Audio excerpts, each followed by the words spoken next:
안녕하세요. 저는 경기도 수원에 살고 있는 50대 여자입니다. 2023년에는 모두에게 행복한 일들만 있으셨으면 좋겠습니다.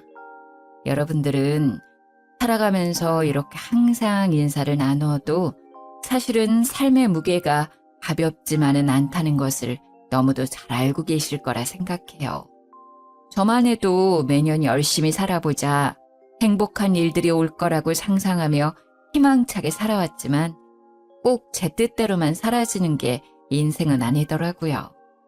하지만 제 예상과 다른 일들로 인해 더 행복하고 더 감사하고 더 즐겁게 되는 순간들도 꽤 많았어요. 여러분들은 어떠신가요?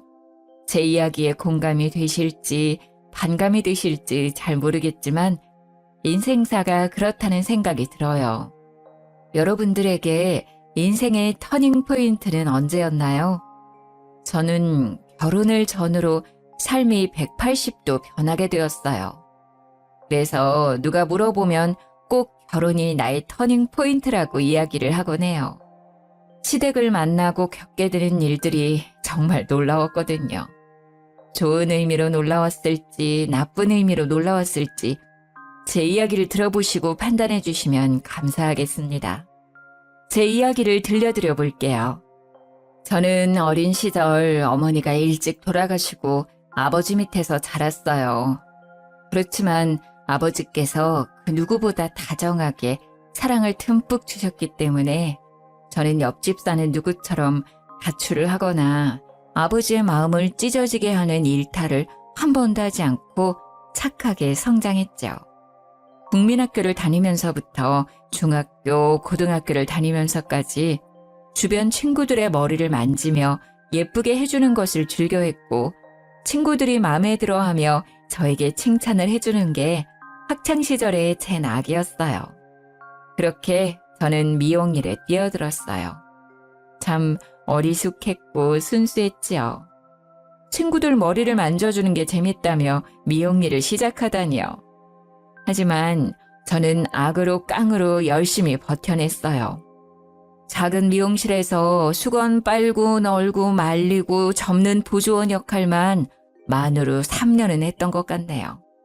그리고 메인 미용사 옆에 서서 고무줄이나 로트를 넘겨주는 일, 그리고 샴푸를 하며 두피 마사지를 해주는 일.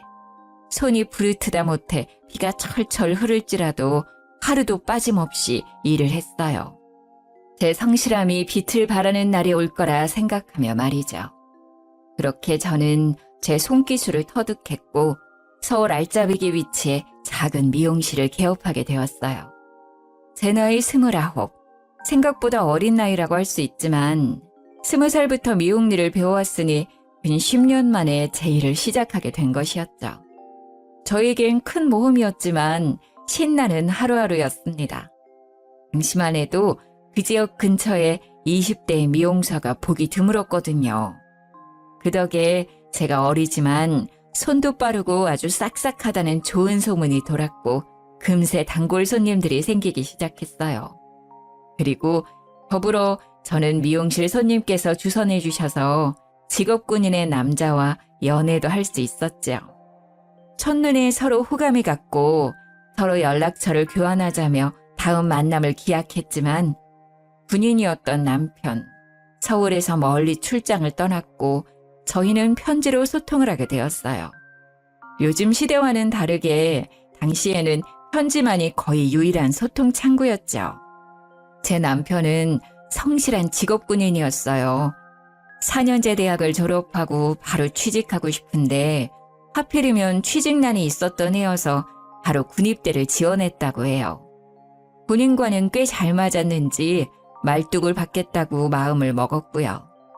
집에서도 일찌감치 독립을 하고 싶은 마음이 있었고 군대라는 일이 자신이 그려왔던 조건과 잘 맞았다고 하더라고요.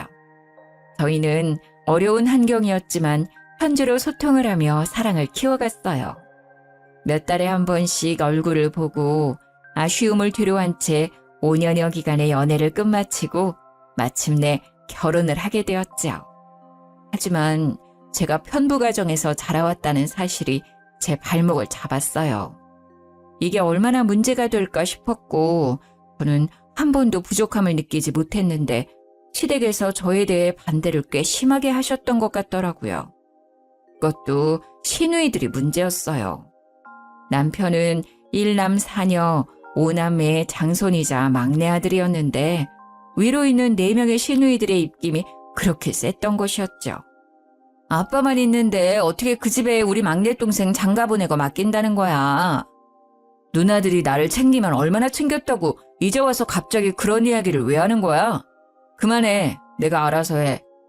그렇게 반대를 무릅쓰고 진행을 했던 결혼이었지만 생각보다 평탄하지만은 않았어요.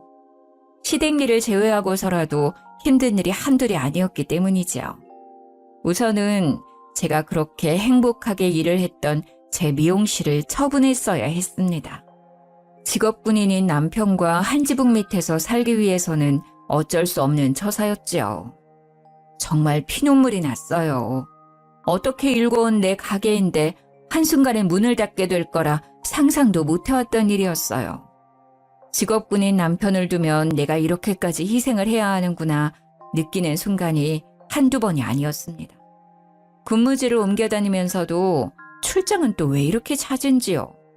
아이를 낳게 되면서는 남편이 더 필요했는데 몇 달씩 이어지는 남편의 출장은 저를 더 외롭고 고독하게 만들더군요. 항상 밝고 유쾌했던 저인데 저에게도 이런 힘든 순간이 찾아오기도 하는구나 싶었어요. 길고 어두운 끝이 보이지 않는 터널을 지나가는 기분이었어요. 말 그대로 끝이 보이지 않았죠. 5남매 중에 막내 아들인 제 남편은 사실 그 시절에 귀하게 자라고 사랑도 많이 받았을 거라 생각했는데 말이죠. 시누이들이 남편을 그렇게 예뻐하지 않았어요. 사실 예뻐하지 않는 수준이 아니었죠. 미워하는 것에 가깝게 아주 못되게 구는 일들이 많았어요. 초반에는 그냥 자매들끼리 마음이 잘 맞아서 그렇게 똘똘 뭉치는 건가 그러려니 하려고 했어요. 그런데 그 정도가 보통 심한 게 아니었습니다. 남편도 그렇게 미워하는데 저라고 예뻐했을까요? 당연히 아니죠. 정말 시어머니도 시키지 않은 시집살이를 시누이들이 그렇게 시켰어요. 예를 들어 시누이들은 우리 가족을 무시하다시피 하는 일들을 아주 자연스럽게 했죠. 시댁 어르신 생신도 사실 뻔하게 아는데 저희 가족만 부르지 않고 자기들끼리 잔치를 벌이기도 했고요. 아이들을 결혼시킬 때에도 그렇게 어렵지도 않은 청첩장 한 장을 제대로 전해준 적이 없어요. 가족끼리 이럴 수 있나 싶을 정도로 저희 가족에게 가혹하게 대했어요. 저와 제 남편은 성인이니 그렇다고 쳐도 애들한테는 그러지 말아야 한다고 생각하는데 말이죠. 생일이라고 선물 한 번, 학교 들어간다고 용돈 한 번 제대로 받았던 기억이 없어요. 아이들한테는 넷이나 있는 고모들인데 예쁨 받기는커녕 무시당하는 모습이 마음 아팠죠. 곱씹을수록 서럽기만 해요. 왜 이렇게까지 심하게 구는지 감이 오지도 않고 잘 모르겠더라고요. 시댁에 다녀올 때면 항상 골똘히 생각을 했죠. 도대체 무엇이 문제일까요? 남편과 부부싸움도 잦았고요. 도대체 뭐가 문제야? 신우들 해도 너무하잖아. 진짜 창피해서 어디 말도 못하고. 당신한테 말하는데 그게 뭐 잘못이야? 어쨌든 내 누이들인데 그렇게 말 함부로 하면 내가 뭐가 되겠어? 내 체면은 생각 안 해? 아니, 체면이 밥 먹여 살려줘? 우리 가족 무시당한 건 당신 체면 아니야? 이미 체면은 다 날아간 지 오래구만. 왜 이제 와서 그런 이야기를 하냐고. 내 편 좀 들어주면 어디가 덧나? 당신 기분 나쁠 만한 상황이고 우리 무시당하고 살아온 게 한두 번이야? 그건 그거고. 우리가 뭔가 말한다고 달라질 사람들이 아닌데 왜 그래 새삼스럽게. 그냥 우리가 좀 참고 넘기자 좀. 일 키우지 말자고. 조용히 넘어가자. 답답한 노릇이죠. 조용히 넘어간다고 넘어가지는 일이 따로 있죠. 시누이들은 우리 가족들을 눈앞에 두고도 없는 사람 취급을 하는데 아이들은 커가고 가족 행사에 참여를 안 할 수도 없고 한다고 해도 이런 대우를 받는다는 건 저로서는 납득이 되지도 않았습니다. 그런데 남편은 제대로 제 편도 들어주지 않으니 속이 썩어 들어가는 것 같았어요. 너무 열받고 화나서 당시에 마음 좀 다스려 보겠다고 하지도 않던 요가원도 끊고 명상을 하기도 했었어요. 당연히 제 화병은 나아질 기미가 보이지 않았고 우라통은 터져갔어요. 그래도 버틸 수 있었던 힘은 시어머니 덕분이었어요. 시어머니께서 유달리 저와 저희 가족을 예뻐하셨기 때문이에요. 시누이들이 괴롭히고 난리를 쳤어도 시댁 식구들을 원망하더라도 시어머니를 보며 버틸 수 있었어요. 시댁 식구들 중에 어머니께서 아이들을 봐줬던 경우는 없었어요. 독립적으로 각자 빚지지 않고 살아야 좋은 거라며 신념처럼 아이들을 봐주시지 않으셨던 것 같아요. 그렇지만 저희 아이들의 경우 막둥이가 낳은 새끼들이라며 저희 부부가 가장 고생이 많다며 아이들을 봐주시기도 하고 여러모로 도움을 많이 주셨어요. 그러면서도 생색 한 번 내신 적 없으시고 기분 나쁘게 무시하셨던 경우도 없었어요. 항상 점잖고 상냥하게 저희 가족을 조용히 서포트해 주셨죠. 게다가 남편이 다른 지역으로 오랫동안 출장을 가게 될 경우에는 꼭 시어머니께서 집으로 오셔서 도와주셨어요. 집이라고 해도 남편이 군인이라 작은 관사였는데요. 작은 집이지만 열심히 살림살이 꾸려서 살아간다며 예뻐해 주셨어요. 결혼한 제 친구들 중에서 누구도 시어머니 좋다고 이야기했던 경우는 없었는데 제 경우가 특이하긴 하죠. 저는 시어머니가 불편하기보다 너무 감사하고 좋았어요. 특히 저의 경우에 어머니의 부재 속에 유년 시기를 겪어와서 그런 건지 시어머니가 도와주시고 챙겨주시는 것들이 하나하나 다 좋았고 감사하더라고요. 그리고 시어머니에 대해 한 가지 사실을 덧붙이자면 말씀을 하지 않으시는 분이었어요. 말씀을 못 하시는 분이 아니었는데 과거에 실어증에 걸리게 되어서 말씀을 안 하게 되셨다고 하더라고요. 그 정확한 사연은 제가 잘 알지 못했지만 항상 마음으로 따뜻하게 느껴지는 분이었기에 저는 시어머니를 누구보다 사랑했어요. 제 어머니라고 생각했어요. 그리고 시어머니도 저를 그렇게 예뻐해 주셨어요. 딸이 넷이나 되지만 막내 아들의 며느리로 들어온 저를 가장 예뻐해 주셨고요. 별건 아닐 수 있지만 집안일로 시부모님을 뵙게 되면 꼭 저희 아이들 용돈은 빼놓지 않고 챙겨주셨고 가족들은 별로 안 좋아하지만 제가 시어머니 표 만두를 참 좋아했는데 시어머니가 꼭 두세 달에 한 번씩 손만두를 빚어서 저희 집으로만 붙여주셨어요. 식당에 가게 되어도 꼭 저를 옆에 두시고 식사를 하셨는데 시누이들 눈에는 이런 모습들이 괜히 더 눈꼴 시리게 느껴졌던 것 같기도 해요. 그리고 시댁의 형편은 꽤 괜찮아서 금전적으로 부족하거나 쪼들리고 힘든 경우는 거의 없었는데요. 공무원 박봉이라며 저희 남편 군인 봉급 짜다고 꼭 생활비로 보태라고 시어머니께서 남편 몰래 용돈을 쥐어주시기도 하는 경우도 많았어요. 아유, 어머니, 이렇게 안 챙겨주셔도 괜찮아요. 매번 받기만 해서 어떻게 해요. 죄송해요. 이런 소통은 거의 손짓발짓으로 하는데 눈치가 빠른 저는 어머니의 이야기를 특히나 잘 알아차려서 좋아하셨어요. 그리고 시어머니는 제가 어머님 머리를 직접 해드리는 것을 좋아하셨어요. 염색을 하지 않으신 건강한 백발의 머리였는데 염색은 원치 않으셔서 주로 파마를 해드렸는데요. 꼬불꼬불하게 파마를 해드리는 것이 저의 역할이었어요. 파마가 잘 나오든 나오지 않든 항상 마음에 들어하시고 파마를 마치고 나서 세팅을 해드리면 꼭 머리를 연신 만지작 거리시면서 소녀처럼 거울을 자주 들여다보시곤 했어요. 고맙다는 마음은 저를 꼭 안아주는 포옹으로 표현하셨고요. 어머님, 제가 20살 때부터 계속 머리는 말아왔는데 어머님처럼 머리가 예쁘게 잘 어울리시는 분은 본 적이 없어요. 그리고 흰 백발의 머리가 어쩜 이렇게 잘 어울리실 수가 있어요? 정말 너무 고우셔요, 우리 엄마. 그런데 상상도 못했던 폭풍 같은 일이 저희 가족에게 일어나게 되었어요. 어느 날 갑자기 어떤 노년의 여자분이 저희 시댁으로 찾아왔던 것이 사건의 발단이었죠. 문 열어! 문 열라고! 여기 사람 있는 거 다 알고 찾아왔다 이 말이야. 열어서 노인네 다 죽는다. 지금 안 열면 나 진짜 쓰러진다. 사람 죽네 죽어. 죽기 전에 문 열어. 아니, 아침부터 이게 무슨 소란이냐? 어떤 놈이야, 이거?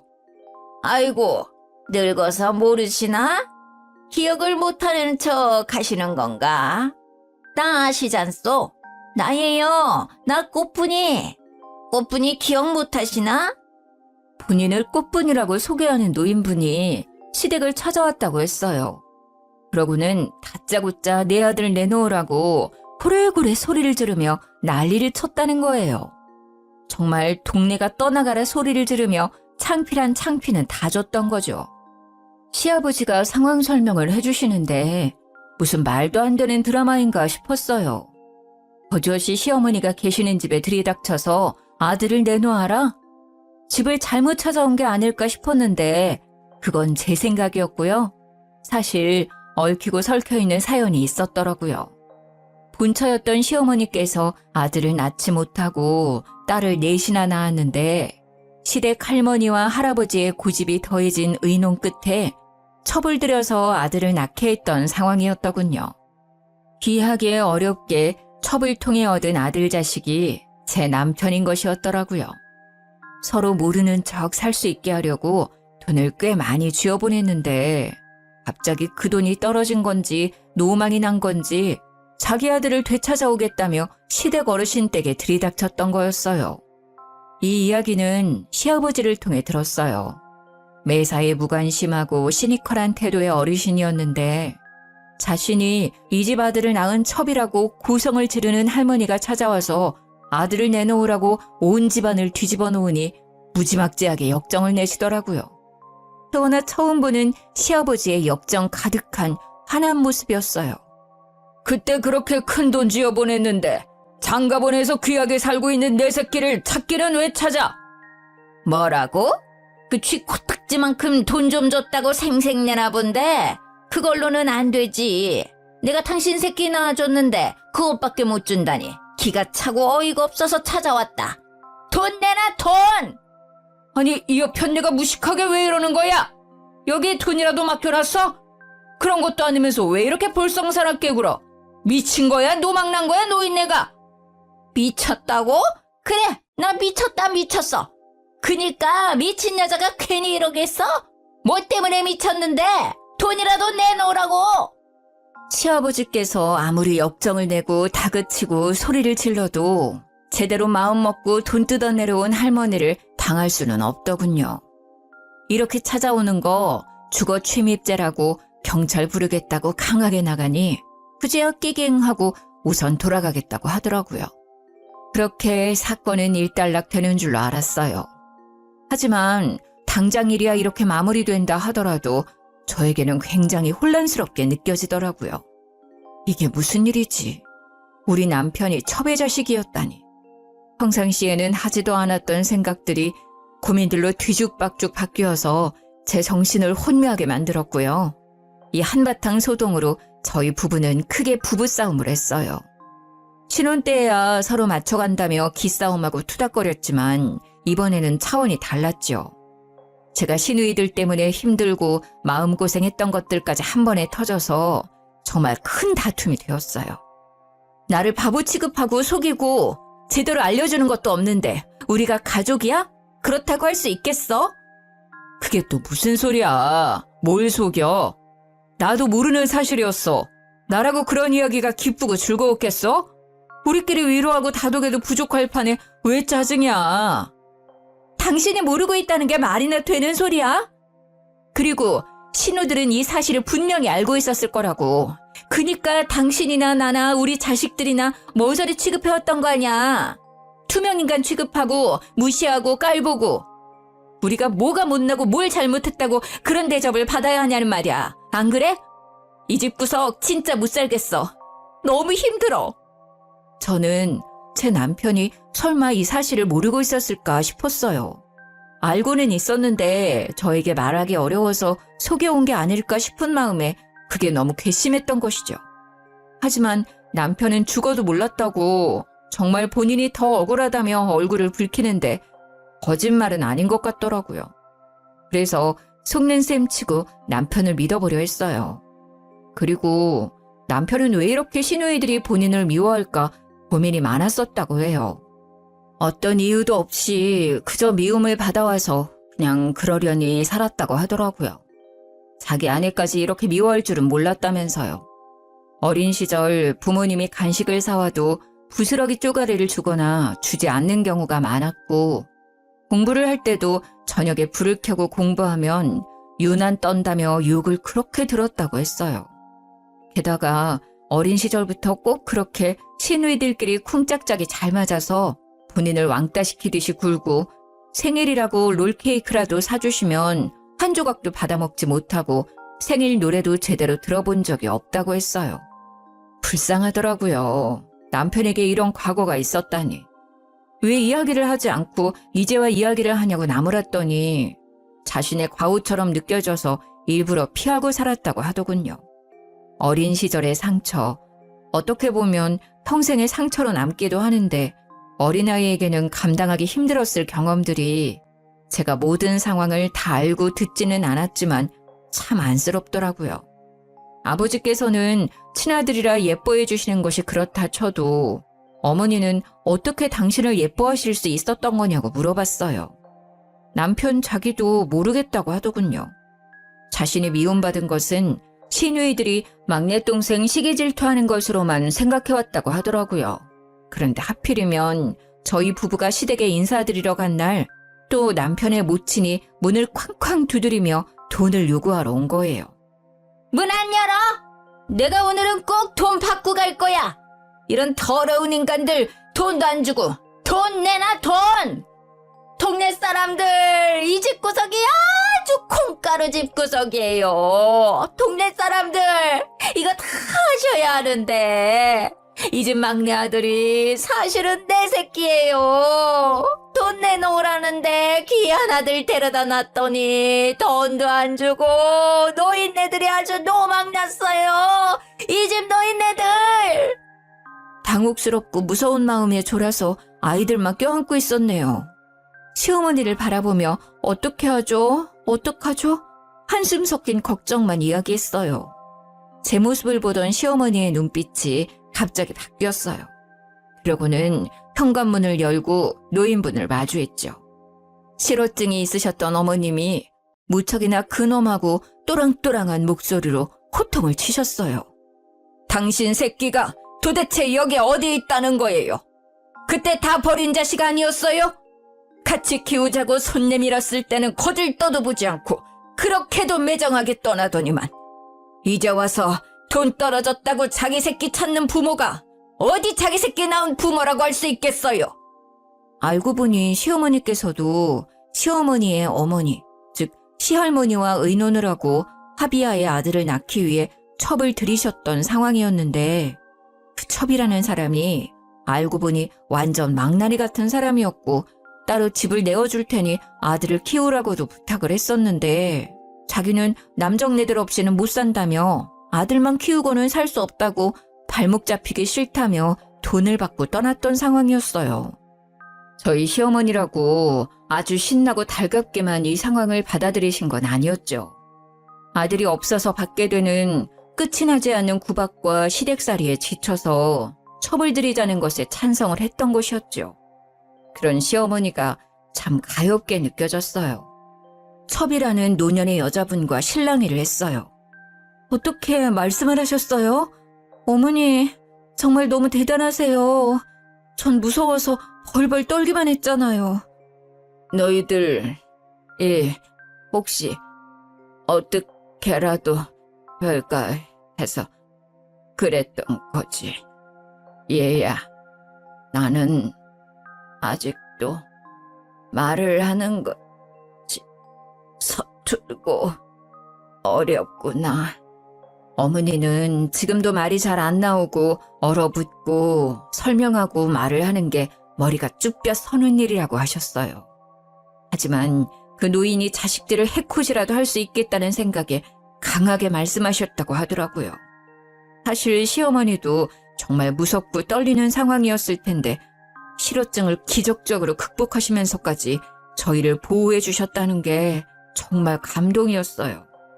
이후로 그 노인분은 찾아오지 않으셨어요.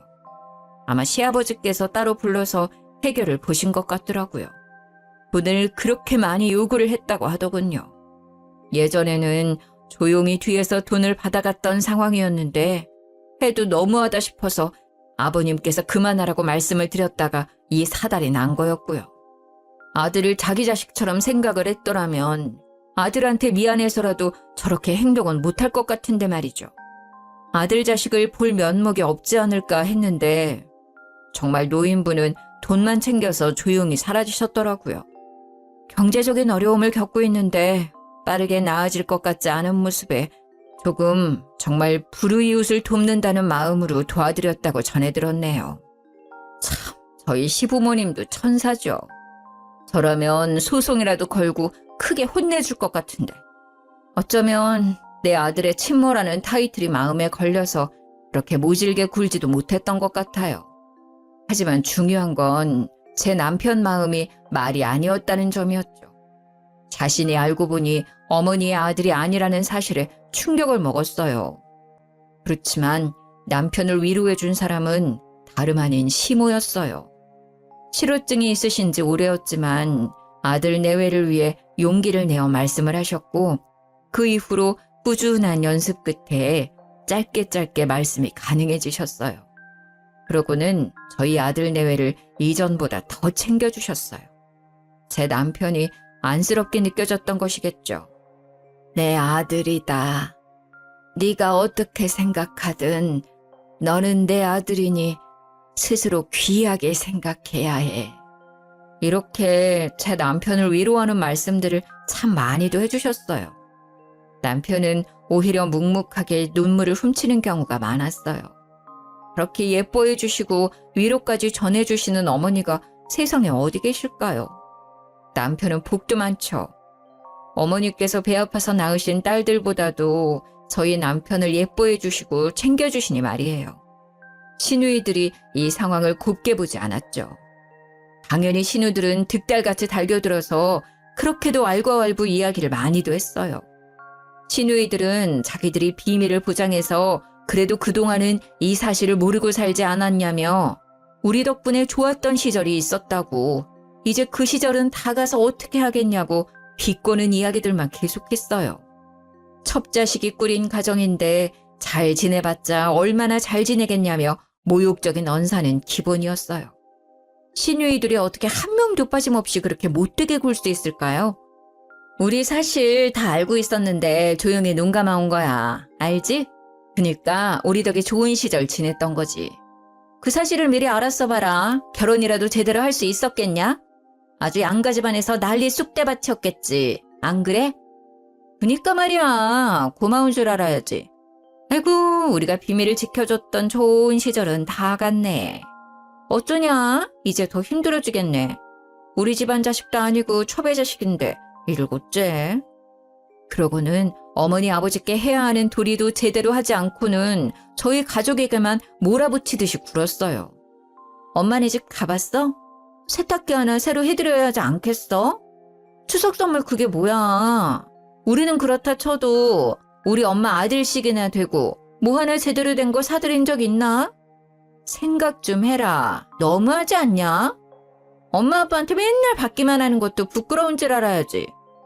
저는 그저 시누이들 앞에서는 주눅 들고 작아질 수밖에 없었어요.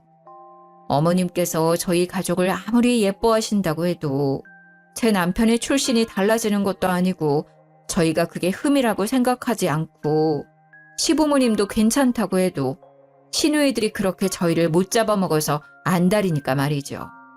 그 후로 몇 년간 어머니의 위로와 시누이의 구박 아래 저희는 온갖 스트레스에 시달리며 살아갔어요.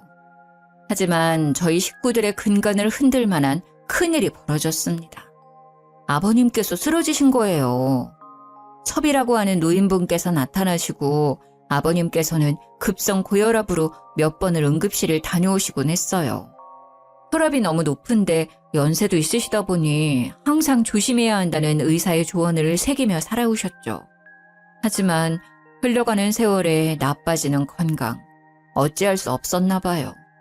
아버님께서 병상에 누워 계시는 상황이 발생하자 다들 피하기 바빴어요. 그렇게 엄마 아빠 하면서 애교를 떨어대던 시누이들은 시치미를 떼고 갑자기 각자 자기 일들이 더 바빠졌다고 핑계를 댔죠. 아, 내가 갑자기 일이 늘었네. 일을 어쩌나? 집이랑 일하는 데까지 거리가 좀 먼데. 아이고, 일을 어째? 나는 저번에 났던 교통사고 후유증 때문에 아직 물리치료를 받아야 해서. 미안해서 어째? 아버지는 누가 간호하나? 간병인 말고도 가족들이 왔다 갔다 하긴 해야 할 텐데. 그래서 저와 제 남편이 돌아가며 아버님 병간호를 시작했습니다. 당연히 시아버지 병수발을 도와주시는 전문 병간호인도 계셨지만 말이죠. 가족이 곁에서 말을 걸어주고 깨끗이 씻겨주고 먹여주고 입혀주는 정성은 환자를 호전시키는데 큰 도움이 될 거라 생각하는 저와 제 남편이 발을 벗고 나서서 책임지고 아버님을 모셨죠. 어머님께서도 항상 저희 곁에 함께 해주셨죠. 따지고 보면 아버님 곁을 떠나지 않으셨던 것이겠지만요. 어머님은 아버님이 언젠가는 이러실 거라 예상해왔다고 덤덤히 아버님의 기저귀를 갈아드리곤 했어요. 우리 아저씨도 내가 아프면 내 똥기저귀도 갈아주고 먹여주고 입혀주고 다 했을 거야. 그래서 나도 이렇게 할 수 있는 거지. 내가 먼저 아팠으면 우리 남편이 나를 내가 남편 챙기듯 챙겼을 거야. 너희들 너무 애쓰지 마. 내가 챙기는 게 맞단다. 어머니 당신께서도 몸이 건강하지 않으셨지만 아버님 병간호에는 누구보다 열심히셨어요. 집에도 가지 않으시고 병원에서 꼭 잠을 같이 주무셨죠. 그렇다 보니 어머님의 몸이 많이 노쇠해지게 되셨어요. 저와 남편은 그런 어머님께 집에 가시라고 부탁을 드리고 저희 가족이 더 맡아서 병간호를 하기로 했어요. 걱정 붙들어 매시라고 저희가 더 정성껏 간호를 했어요. 그렇지만 연세도 있으시고 합병증도 있으셨다 보니 병세가 쉽게 나아지지 않으셨어요. 그렇게 꼬박 2년을 병상에 누워 계시던 아버님께서 결국 이 세상을 등지고 말았습니다. 정말 눈물이 쏟아졌던 날이었어요. 저희가 정성을 다할수록 아버님께서는 분명 이 병마를 이기실 거라 희망을 가지고 간호를 했는데 말이죠. 마음이 아팠습니다. 혼자 남겨지게 되신 어머님도 너무 안타깝고 안쓰러웠고요. 하지만 문제는 여기서 끝이 아니었습니다. 아버님의 재산 문제. 그게 정말 제 마음이 찢어지게 아팠어요. 시누이들이 저희 가족에게 한 푼도 줄 수 없다며 그렇게 구박을 하고 윽박지르듯이 욕을 하는 것이었어요. 마음 다해 병간호를 한 상황까지 매도하며 아버지 재산이 탐나서 그런 거라고 하더군요. 너희 가족들 이럴 줄 알고 병간호하겠다고 나선 거지? 다 알고 이랬던 거구나. 아주 고단수야 고단수. 우리 아빠 돈 어떻게든 해먹으려고 아주 죽자 사자 그렇게 지극정성이었구만. 아무리 그래도 그렇지 재산이 탐난다고 내 시간과 에너지를 써가면서 거동이 어려우신 노인을 꼬박 2년간 병간호를 할 수 있을까요? 그리고 저는 미용일, 남편은 군대 일을 하면서 말이죠. 그리고 저희도 아이를 키우고 육아도 집안일도 없었던 게 아닌데 말이에요. 저는 그냥 이 돈 더러워서 안 받고 말지 싶었는데 남편은 그게 아니었나 봐요. 여보, 내가 이거 돈 때문에 이러는 건 줄 알아? 나도 아빠 자식이야. 난 자식으로서 인정받고 싶어. 이거 포기 못해. 아버지의 돈이 탐난다는 것보다 아버지께 진짜 자식으로서 인정받는 길이라는 생각이 들었나 봐요.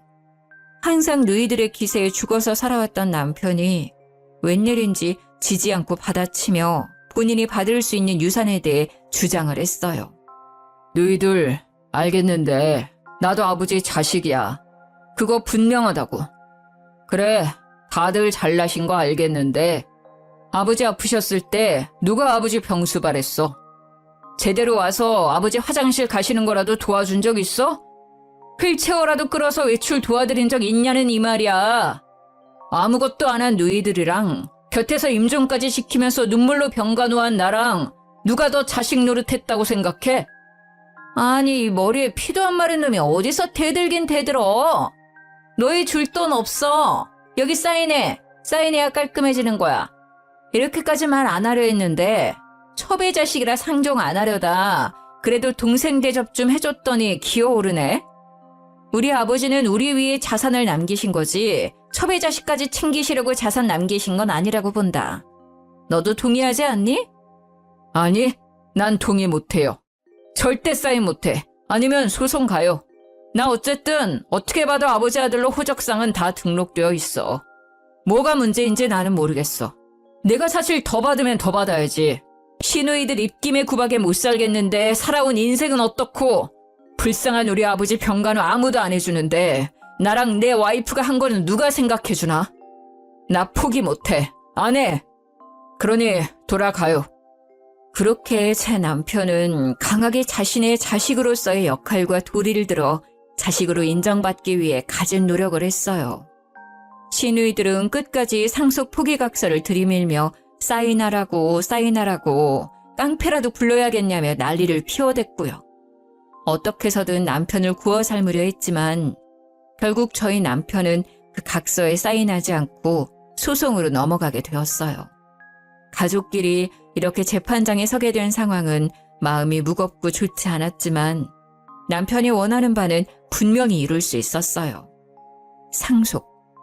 정확히 5명의 자녀 중에 1명 몫에 해당되는 재산을 받게 되었죠. 게다가 법적으로 남편에 대해 정확히 인정을 하는 모양이 되었으니 이제 더 이상 시누이들이 첩의 자식이라고 욕을 하는 일도 줄어들었네요. 남편이 첩자식이니 뭐니 욕지거리 계속하면 정말 소송 걸어버린다고 했는데 저희 남편이 한다면 하는 사람이라는 것을 알게 되었기 때문이죠. 어머님께서는 아버님께서 돌아가시고 한동안 무척 힘들어하셨어요. 마음도 공허해하셨고 챙기는 사람이 한순간 사라진다는 그 허전한 마음을 저희가 감히 헤아릴 수는 없겠지만 말이죠. 시모는 아버님께서 돌아가신 이후 점차 말수가 적어졌고 결국엔 실어증이 재발하게 되었어요. 어떻게든 치료해보려 노력을 했지만 어머님은 마음의 문을 굳게 닫으셨던 것 같아요. 아버님의 부재라는 것이 어머님께서는 정말 세상이 무너지는 것만 같으셨을 거예요. 하지만 저희 가족과 어머님의 사이는 돈독해졌어요. 말씀을 하지 않으시는 어머님이라고 해도 사랑하는 제 어머니는 맞기 때문이죠. 항상 어머니같이 살갑게 안아주시고 반겨주시고 저희 애들도 아껴주시는 유일한 혈육, 어머님이시니까요. 제가 뒤돌아서 생각해봐도 어머니 마음이 참 이해가 되더라고요. 지금 내가 의지하고 살아가는 남편이 아프고 시름시름 앓고 약해지다가 죽게 된다는 상황을 상상만 해도 눈물이 나는데 직접 이를 겪으신 어머님께서는 오죽하시겠어요? 많은 고생을 하셨던 우리 어머니. 그렇게 아버님이 돌아가신 지 1년도 되지 않아 어머님께서도 유명을 달리하시게 되었어요. 제 삶에서 가장 많이 울었던 날이었죠. 어머님께서 이 세상을 떠난 날, 저는 어머니의 얇은 손목을 붙잡고 그렇게 아이처럼 엉엉 울었습니다. 어머니, 제발 가지 마세요. 이제 더 행복하게 살아야 하지 않겠어요? 그렇게 흐느끼며 어머님을 끝까지 놓을 수가 없었네요. 신우들도 어머님, 아버님 두 분이 이렇게 허망하게 돌아가시니 머리를 어디 한 대 맞은 것처럼 조금은 달라지긴 하더라고요. 저희 가족이 얼마나 애쓰면서 두 분께 잘했는지, 그 두 분도 저희를 얼마나 아껴주셨는지를 알았으니 말이죠. 어머님께서는 특히나 저희 애들을 예뻐하셨죠. 그래서 항상 감사한 마음이었고요. 어머님께서 돌아가시고 유품을 정리하고 어머님 재산도 정리를 하게 되었는데 어머님께서 저희 애들 이름으로 들어두신 꽤 많은 주식이 있었다는 것을 알게 되었어요. 그래서 감사하게도 그 주식이 아이들 밑으로 들어가게 되었고, 저희는 아이들 대학 학비 걱정은 덜어낼 수 있었어요. 참, 돌아가시면서까지 저희 가족을 마음속에 품고 사랑해 주시는 어머님의 마음. 정말 눈물이 앞을 가리더라고요. 제가 이런 사랑을 여태 받아본 적이 없어서 그런지 어머님이 더 그립고 애틋했어요. 사연을 들려드리는 지금도 어머님이 보고 싶네요. 제 이야기를 들으신 여러분의 마음은 어떠신가요? 이야기를 들려드린 저의 마음은 홀가분합니다. 제 삶에 나름의 고난과 역경을 정직한 방법으로 이겨냈다는 생각이 들어서 제 스스로 대견하고 뿌듯하기도 해요. 어려운 환경에서 자라나서 제 아이들에게는 꼭 좋은 환경 속에서 자랄 수 있게 하겠다는 다짐이 있었는데요. 돌아가신 시부모님 덕분에 감사하게도 넉넉한 형편 속에서 교육받고 뛰어놀며 씩씩하게 자랄 수 있었어요. 저희 아이들에게도 꼭 할머니, 할아버지에 대한 감사함을 잃지 않게 하려고 자주 이야기를 하곤 해요. 각자의 어려움이 다를 거라 생각해요. 아무리 제가 어려웠다고 해도 누군가는 저보다 더 어렵고 고통스러운 환경 속에서 저보다 더 멋지게 극복을 해내시기도 하겠죠. 그렇기에 저희 모두가 참 다르면서도 닮아있다는 생각이 들어요. 이렇게 제 속 이야기를 하면서 마음이 시원해지고 누군가에게 공감을 받으며 웃음과 눈물을 선물할 수 있다는 것은 정말 저 스스로에게도 뜻깊은 일이라고 생각이 들어요. 먼저 하늘나라에 가신 아버님, 어머님 덕분에 이렇게 잘 지낼 수 있게 되어서 감사하고 눈물이 나요. 아직도 기일이 되면 마음이 뭉클해지며 눈물이 나더라고요. 제가 죽는 날까지 어머님, 아버님 그리워하며 그리고 예뻐해 주신 저희 자식들 잘 키우려 해요. 모두들 제 이야기 들어주셔서 감사합니다. 항상 행복하세요.